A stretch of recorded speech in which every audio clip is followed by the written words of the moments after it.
आप सभी का स्वागत है हमारे YouTube channel Gondwana land news में। मध्य प्रदेश में बेटियों पर बढ़ते हुए अन्याय एवं अत्याचार के खिलाफ जवाहर भवन भोपाल पर कमेटी द्वारा आयोजित सामूहिक उपवास कार्यक्रम में संबोधित करती राजीव गांधी पंचायती राज संगठन की राष्ट्रीय अध्यक्ष एवं पूर्व सांसद सुश्री मीनाक्षी नटराजन जी उक्त कार्यक्रम में श्री योगेंद्र सिंह परिहार मीडिया सामान्य पूर्व मुख्यमंत्री एवं राज्यसभा सांसद आदरणीय दिग्विजय सिंह जी एवं कमलेश चांडक श्री दिग्विजय सिंह ग्राम सेवा समिति मध्य प्रदेश एवं जिला महामंत्री कांग्रेस कमेटी सीहोर सम्मिलित हुए।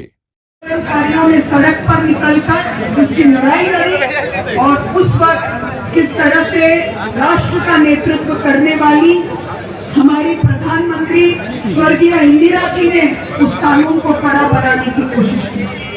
किस तरह से भवरी देवी का कांड हुआ और उसके बाद कार्यस्थल में यौन शोषण और अत्याचार के रोकथाम के लिए कानून बना, जिसको विशाखा जजमेंट के नाम से भी जानते हैं।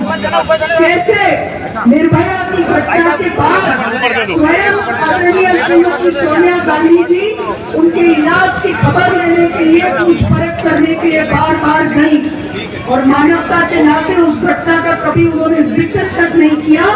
वो तो उस बच्ची के माँ ने आकर भारत जोड़ो यात्रा में शामिल होकर इसका सबसे पहली बात खुलासा किया और उसके बाद जस्टिस वर्मा कमेटी ने बैठकर फिर से उस कानून को नए सिरे से और ताकत देने की कोशिश की। एक तरफ ये मानसिकता है, दूसरी तरफ जब खिलाड़ी बहनें आंदोलन कर रही थी तो उन्हें घसीटा गया। जब कोई घटना घटती है तो घटना में जो पीड़ित है उसी को उपदेश देने की कोशिश होती है। केंद्र सरकार के मंत्री पद पर सुशोभित व्यक्ति इस तरह के बयान देते हैं जो कि न केवल हास्यास्पद है बल्कि लज्जाजनक है। जब कश्मीर पर 370 समाप्त किया गया उस पर पक्ष विपक्ष बहुत हो सकते हैं, लेकिन ये कहना कि अब कश्मीर की बेटियां सबके लिए शादी करने के लिए वहाँ की बेटियां आपको हमको हम इनसे विवाह कर सकते हैं, तो ये किस तरह का बयान, किस तरह की लज्जाजनक बात है। क्या ये हमारी संस्कृति है? हमारी वो संस्कृति जहाँ हम कन्या की पूजा करते हैं, जहाँ हम उनके पैर धोते हैं, एक तरफ हम जय माता दी के नारे लगाते हुए माता के दर्शन करने चढ़ते हैं, दूसरी तरफ हम सबको ये भी अपने आप में झांक कर देखना पड़ेगा कि हमारी तमाम गालियां स्त्री सूचक होती है, माँ और बहन की सूचक होती है।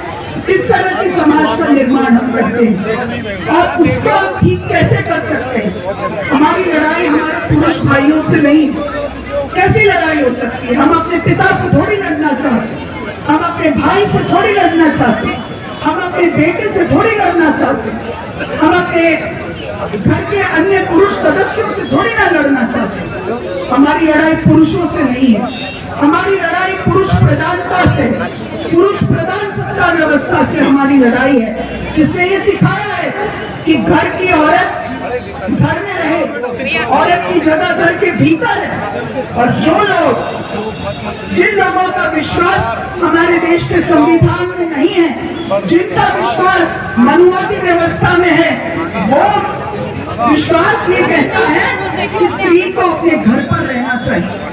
तो महात्मा गांधी ने जब अंग्रेजों के खिलाफ लड़ाई लड़ी, बाबा साहेब ने जब संविधान के निर्माण की पैरवी की और उसके पूरी तरह से उसका दारोमदार रचना समिति का उनके पास था, तो हमको सबको ये याद रखना चाहिए कि बापू ने और बाबा साहेब ने आज हम सबको ये मौका दिया कि हम समता के साथ खड़े होकर अपने हक और अधिकार की बात कर सकें।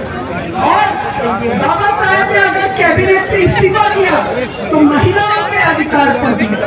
बाबा साहेब केवल दलितों के और सामाजिक न्याय के प्रणेता नहीं है, वो महिलाओं के समता के भी प्रणेता है। और जिस तरह से उन्होंने हमारे हक के लिए अपना स्थान छोड़ा, ये हम सबको प्रेरित करता है कि हम अपनी लड़ाई को आगे लेकर जाएं। स्वर्गीय राजीव जी ने हमको ये मौका दिया। वो ये कहते थे कि वो महिलाएं जो अपने घर का प्रबंधन करती हैं वो अपने पंचायत का, अपनी नगर पालिकाओं का भी अच्छे से अच्छा प्रबंधन कर सकती हैं। और हमारे सामने आज उदाहरण है, जनपद में, जिला पंचायत में, नगर पालिका में, नगर निगम में, अलग अलग स्थानों पर जब भी महिलाओं को अवसर मिला तो उन्होंने अपने आप को साबित किया। किस तरह से महात्मा ज्योतिबा फुले की पत्नी सावित्रीबाई फुले ने आज से कई सौ साल पहले बच्चियों की शिक्षा के लिए, विधवा बच्चियों के पुनर्विवाह के लिए और सती प्रथा के निर्मूलन के लिए जो प्रयास किए, जो प्रयास फातिमा बीबी ने किए, हम आज उसको याद करते हैं। जो प्रयास संविधान सभा में रहते हुए दाक्षायणी वेलायुधन ने किए, उसको हम आज याद रखते हैं। हम उन प्रयासों को याद रखते हैं कि कैप्टन लक्ष्मी सहगल ने, बीना दास ने क्रांतिकारी परंपरा के साथ इस देश के लिए अपनी कुर्बानियां दी। एक तरफ अगर असहयोग आंदोलन और सत्याग्रह में गांधी के आह्वान पर महिलाओं ने बढ़ चढ़कर हिस्सा लिया, अपने सारे श्रृंगार के गहने दान किए इस देश के लिए, तो क्रांतिकारी परंपरा की बहनों ने भी आगे बढ़कर साथ दिया और आगे बढ़कर हमारे अपने प्रदेश की मिट्टी में वो महिलाएं रही हैं जिन्होंने अपने गौरव और अपने स्वाभिमान की लड़ाई लड़ी, चाहे रानी दुर्गावती हो, चाहे फिर अवंतीबाई हो। हम सब जानते हैं आज भी हमारे खून में, हमारे रगों में उनका खून दौड़ता है।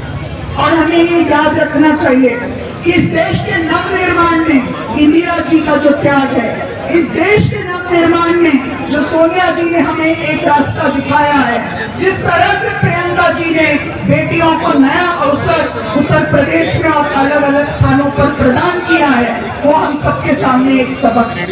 और हमारे सामने ये भी सबक है कि महिलाएं केवल महिलाओं के मुद्दों पर नहीं लड़ती रही, महिलाओं ने हमेशा दीगर हर मुद्दे पर अपनी लड़ाई लड़ी। वो सिर्फ स्त्री के स्वाभिमान की लड़ाई नहीं है, महिलाओं ने बढ़ चढ़कर, उत्तराखंड की महिलाओं ने चिपको आंदोलन में पर्यावरण के लिए लड़ाई लड़ी, मीराबेन ने नशा मुक्ति के लिए लड़ाई लड़ी। महिलाओं ने हर एक मोर्चे पर जब उनको अवसर मिला तब उन्होंने आगे बढ़ने का काम किया।